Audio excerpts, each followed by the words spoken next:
안녕하세요. 이번 시간은 중국 최대의 분열기 위진남북조에 대해서 같이 보도록 하겠습니다.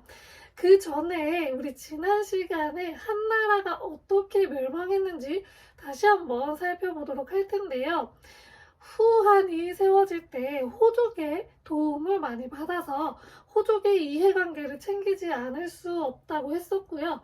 그 이후에 어린 황제가 계속 등극을 하면서 외척 세력이 득세를 하기 시작을 했고, 환관 또한 득세를 하기 시작해서 이 외척과 환관이 싸우는 굉장히 혼란스러운 상황이 생겼고, 거기다가 호족들까지 또 많은 땅을 가지고 있었는데요. 이때 이 외척 세력과 환관이 싸우면서 혼란스러운 상황이 이어지자 백성들이 힘든 삶에 불만을 표출해서 반란을 일으켰는데, 그것이 바로 황건적의 난이었고, 이때 호족이 합세를 해서 같이 반란을 일으켜요. 그래서 호족들이 성장을 해서 이때 이제 각자 자기가 영향력을 행사하고 있던 지역에서 영향력을 더욱더 확대를 해서 국가를 세우게 됩니다. 그렇게 해서 이제 중국의 삼국시대가 시작이 되는데요. 오늘은 그 삼국시대부터 같이 살펴보도록 하겠습니다. 자, 중국의 삼국시대는 우리나라 삼국시대하고 시기가 조금 겹쳐요. 이 중국의 삼국시대는 위나라, 그리고 총나라, 오나라, 이렇게 세 나라가 있었고요. 이 세 나라를 처음에 이제 총나라가 위나라에 먼저 항복을 하고, 그리고 나서 이 오나라까지 최종적으로 통합이 되는 거는, 통일이 되는 건 바로 진이라고 하는 나라에 의해서 통합이 됩니다. 그래서 위진남북조의 이 위진이 여기서 나온 거고요. 그리고 나서 이 진나라가 다시 분열을 합니다. 북조와 남조로 이제 분열이 되는데요. 북쪽에는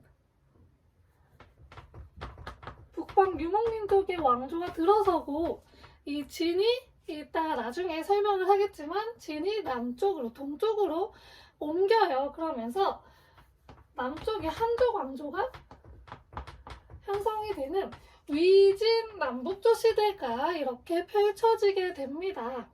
자, 여기서 하나 질문이 있어요. 위진 남북조. 이 위진 남북조 삼국시대에서 왜 위를, 여기 위진 남북조 시대에 왜 위가 붙었을까요? 삼국시대라고 안 하고 이때 왜 위라고 했을까요? 이 한 왕조의 황제가 있잖아요. 이 황제의 뒤를 이은 게 바로 이 위나라의 조비입니다. 초기에 유비가 자기가 이제 황제의 그 삼촌 황숙이라고 이야기를 했잖아요. 근데 여기서 황제를 잊지 못하고 위나라가 더 강했어요. 그래서 위나라에서 황제의 옥세를 받아서 황제의 자리를 잇게 됩니다. 그래서 위나라가 여기 들어가게 된 거예요. 그래서 위진남북조 시대라고 부르는 겁니다.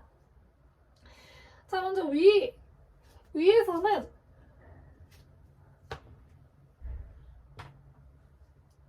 조조가 먼저 이 위나라의 호족이었어요. 호족 세력. 조조는 사람을 어떻게 썼냐 하면 능력에 따라서 사람을 썼어요.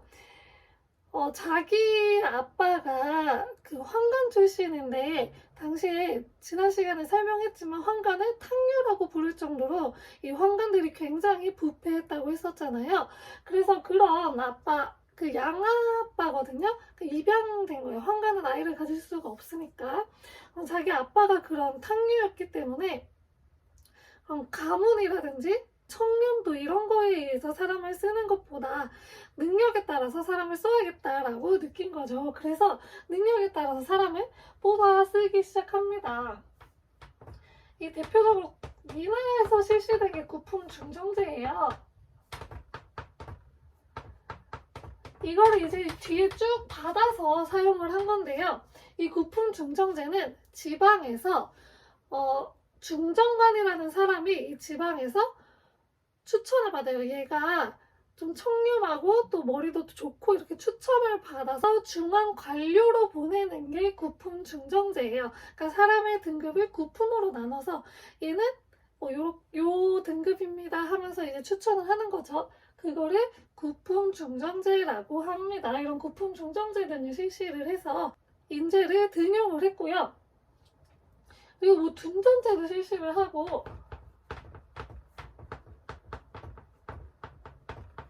병호제 이런 것들을 실시를 해요. 그래서 농사 짓는 사람이 군사를 같이 하는 게 아니고 아예 군사적인 의무를 할 사람을 따로 뽑아요. 그래서 그 사람들에게 땅을 주고서 군사적 의무를 하게 한 거죠. 그래서 더욱더 군사적으로 강력하게도 만들었어요. 그래서 이제 위나라가 이 삼국 중에서 가장 강하게 될 수 있었던 겁니다. 이 위나라에는 사마의라는 사람이 있었어요. 사마의는 누구냐 하면 이 조조의 아들 조비가 이제 위나라의 왕위를 물려받고 황제가 되었는데요. 그 조비의 책사였어요. 그러니까 고문관 같은 건데 옆에서 황제가 올바른 정책을 할 수 있게끔 조언을 해주고 정책을 이끌어가는 사람을 말하는데요. 그 책사가 사마의라는 사람인데 이 당시에 사마씨 가문이 엄청난 권력을 누렸어요. 사마이가 거의 황제 바로 밑에서 자기가 황제가 된 것처럼 엄청 권력을 누렸거든요. 그 사마이의 손자였던 사마염이라는 사람이 이 위나라를 무너뜨리고 진나라를 세우게 되었습니다. 그래서 이 위나라는 결국 진나라가 되었고 이 진나라가 오나라까지 통합을 하고 통일을 하게 되면서 삼국시대가 통일을 하게 되었는데요. 이 진시 황제가 세웠던 진나라 있잖아요. 그 진나라하고 우리나라 말로는 똑같아요. 진이라고 하는데 한자로 하면 달라요. 그래서 다른 나라라는 거를 알아두면 좋겠고요. 이 진나라는 이 영토를 어떻게 다스릴까 이제 고민을 한 거죠. 이 역사를 이제 공부를 했는지 안 했는지 모르겠어요. 이제 봉건제 있었고 군현제 있었고 군국제 있었는데 이 진나라 사마염은 하지 말아야 할 짓을 해버려요. 그게 바로 봉건제 실시인데요.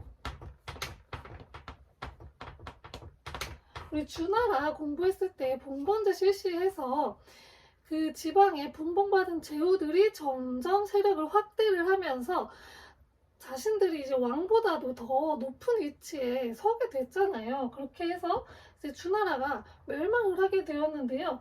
이 진나라의 사마염은 공부를 제대로 했던 건지 안 했던 건지 모르겠어요. 그래서 봉건제를 실시를 해요.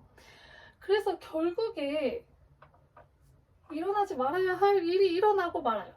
이 봉건을 했던 왕자들이 자기도 권력을 갖겠다 해서 반란을 일으키게 됩니다. 그것이 바로 파랑의 난인데요.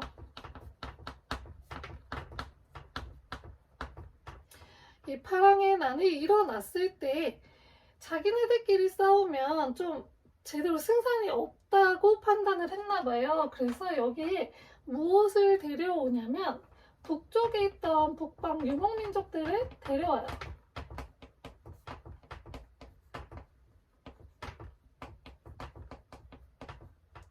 북방 유목민족들을 데려와서 자신들의 용병으로 삼아서 싸우는 거예요. 그래서 이때 북방 유목민족이 북쪽에 있다가 중국 땅으로 들어오게 되는 계기가 되었어요.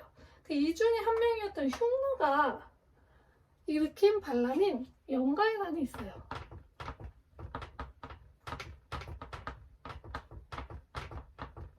이 영가의 난으로 인해서 이 진나라는 멸망을 하게 됩니다. 그러면서 수도를 건강이라고 하는 지역으로 옮기거든요. 그게 이제 동쪽에 있어서 이때부터를 동진시대라고 부르게 되었습니다. 그래서 진나라는 수도를 영가의 난으로 인해서 수도로 옮기게 되고 그 지역에 원래 진나라가 있었던 지역에는 북방 유목민족들이 들어와서 살게 되었어요.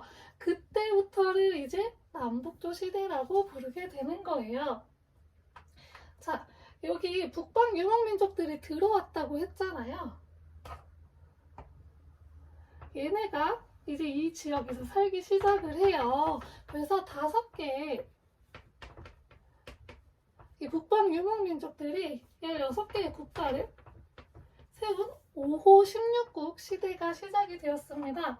이 5호 16국 5개의 그 북방 유목민족에는 뭐가 있었냐면 선비, 흉노, 갈, 저, 강의 5개의 이제 유목민족들이 있었어요. 이 5개의 유목민족들이 16개의 국가, 다양한 국가들을 세웠습니다. 이런 혼란기가 시작이 되었고, 이 진나라가 영가의 난으로 인해서 수도를 건강으로 옮겼다고 했잖아요. 이 시기를부터를 이제 동진이라고 합니다. 그래서 이 동진 시기하고 구분하기 위해서 서진이라고도 불러요. 그래서 이 동진 시대가 시작이 되면서 남조 북조가 나누어지게 돼서 남북조 시대가 시작이 되었습니다. 자, 먼저 남조의 왕조 변화는 어떻게 되냐면요. 동진이 있었고요. 그 다음이 송, 제, 양, 진으로 이어져요. 근데 이 진도 요 진이랑 또 다른 진이니까 구별하셔야 됩니다. 자, 그리고 북조 같은 경우에는 이 5개의 그 유목민족들이 많은 국가들을 세웠다고 했잖아요. 서로가 그 분열되어 있는 것을 통일을 하겠다고 막 했었는데 그 중에서 누가 통일을 하냐면 바로 선비가 세운 북위가 통일을 하게 되었습니다. 이 북위는 꽤 오랜 시간 지속이 되었어요. 자, 그래서 먼저 이 북위에서는 어떤 정책들을 실시를 했길래 좀 오래 지속이 되었는지 같이 보도록 할게요. 자, 북위가 선비가 세운 나라라고 했잖아요. 근데 이 선비족들은 한족의 문화를 좀 동경하던 게 있었던 것 같아요. 당시 한족이 문화적으로 더 우수했거든요. 그래서 이 한족의 문화를 받아들이는 정책을 실시를 해요. 그것을 한화 정책이라고 하는데요.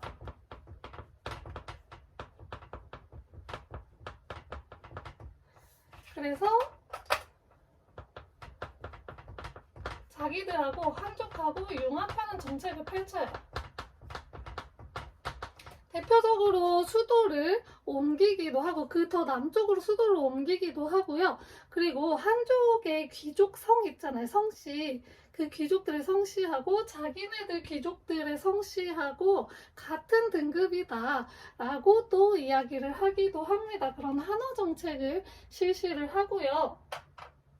그리고 땅을 이제 똑같이 나누어주는 균전제라는 것을 실시를 해요.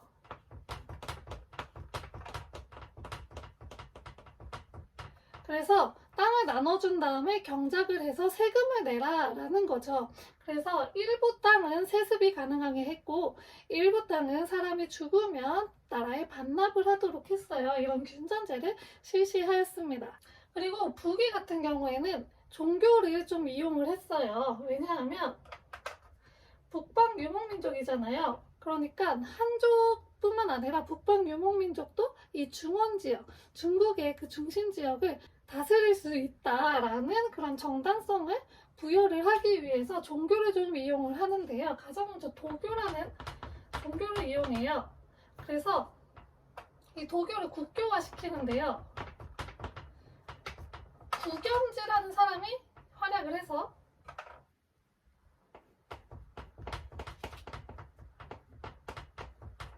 구겸지라는 사람이 이제 도교를 국교화 시키는데 활약을 하고요. 또 불교도 이용을 합니다. 자, 불교 같은 경우에는 인도에서 들여온 외래 종교예요. 그러니까 이 외래 종교를 이용해서 자신들도 이 바깥쪽에서 있던 사람이잖아요. 그래서 그 중국의 중심부에 살던 사람이 아니어도 여기를 다스릴 수 있다라는 걸 보여주기 위해서 이제 불교도 같이 이용을 했습니다. 자, 다음은 남조에 대해서 살펴볼 건데요. 이 남조는 원래 북쪽에 있다가 남쪽으로 간 그런 국가잖아요. 그렇기 때문에 기존에 남쪽에 있던 사람들하고 약간의 그런 갈등이 있을 수가 있죠. 그래서 그런 갈등들을 좀 이제 완화시키기 위해서 토단법이라는 것을 실시를 해요. 이거는 이주민하고 기존에 있던 사람하고 차별하지 말자라는 거고요. 그리고 원래 여기가 이제 북쪽에만 계속 있다 보니까 요 밑에 지방을 제대로 개발을 하지를 못했었어요. 여기를 강남지방이라고 하는데요. 이 강남지방이 개발이 되었습니다. 이때부터 이제 개발하기 시작을 했습니다. 자, 그리고 남도에서도 똑같이 종교가 발달을 하는데요. 이때 굉장히 혼란스러운 상황이잖아요. 거기다가 진나라는 도망으로 온 국가예요. 그래서 이렇게 현실이 힘든데 내가 아무리 뭐 애쓰고 발버둥 쳐봤자 이렇게 힘든 현실은 변하지 않는다. 그냥 놀고 먹고 살아야겠다라고 해서 청담사상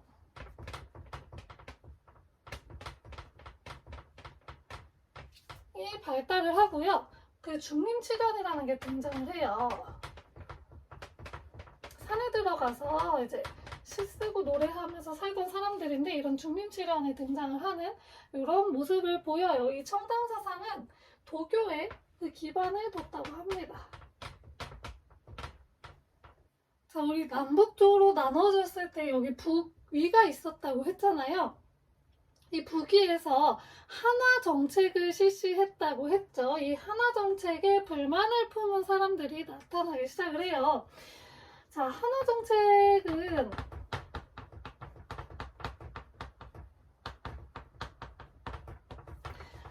우리가 한족처럼 되겠다 이거잖아요. 그래서 수도도 남쪽으로 옮겼다고 이야기를 했어요. 자, 그러다 보니까 원래 북쪽에 있었던 이 선비족들이 우리는 왜 안 챙겨주지? 라는 불만을 갖게 되었습니다.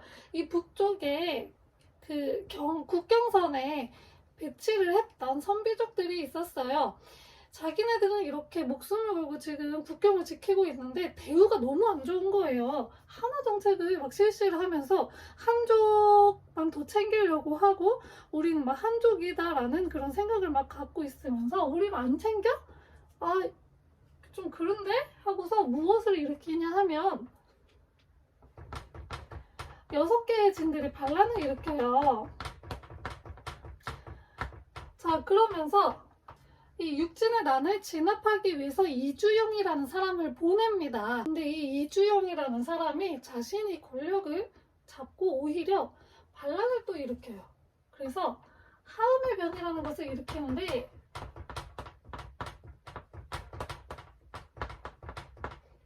그러면서 이 북위가 나누어지게 되었습니다. 어떻게 나누어지냐면요. 서쪽의 위나라와 동쪽의 위나라, 동위, 서위로 나뉘게 되었어요. 자, 이 서위에서 북주라는 국가가 나왔고요. 북주가 되고 동위는 북제가 되는데요. 이 북주에서 누가 등장을 하냐면 양견이라는 사람이 등장을 합니다. 이 양견이 무슨 나라를 세우냐 하면요. 바로 다음 시간에 배울 수나라를 세워요. 그래서 이 수나라가 여기 전체를 다 통일을 하고 중국의 다시 통일국가가 이제 형성이 되었습니다. 바로 이게 다음 시간에 배울 수나라입니다. 자, 남조는 아까 이제 청담사상이 유행했다고 했잖아요. 이 청담사상에 대표적인 문학 작품이 있어요. 바로 귀거래사라는 작품이 있고 그리고 그림도 있어요. 여사장도라는 그림이 있어요.